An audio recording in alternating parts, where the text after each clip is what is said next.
From last January until now, there have been at least 19 school threats in Butler County. 19 too many for the man whose deputies have to investigate those threats.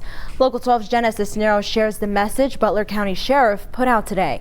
In the world of social media, school threats have become a lot more common nationwide and locally here in Butler County. It's making a terrorist threat. It will ruin your life. Last month at Lakota local schools, deputies arrested a 13-year-old and charged her with making terroristic threats, which resulted in closing the Liberty Junior School. You know, unfortunately, Jenna, we've had a couple of cases where students will make a threat because they want to be out of school or some other reason. And Lakota is far from the only one. Edgewood schools have had 8 threats and disruptions. New Miami schools had 2. Madison schools had 2. Talawanda schools had 1.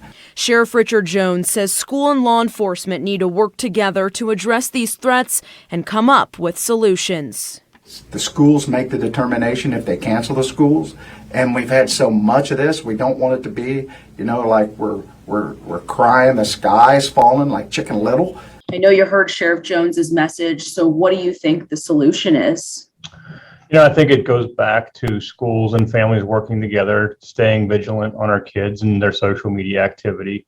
It's not going to go away, so we have to, you know, educate our kids on the positives and certainly the negatives, and those seem to tend to rule the day, so to speak. But it's worth conversations. Make no mistake about it. We've made arrests, and when you make an arrest, if you're juvenile, we charge you with making terrorist threats, and it's a felony 3. And we've had that here, and I want you to know, you'll go to juvenile, you'll be locked up. Jenna Cisneros, Local 12 News. The sheriff also suggests having students make up any off days caused by threats at the end of the school year. A spokesperson for the sheriff's department says half of the 19 school threats have led to arrests.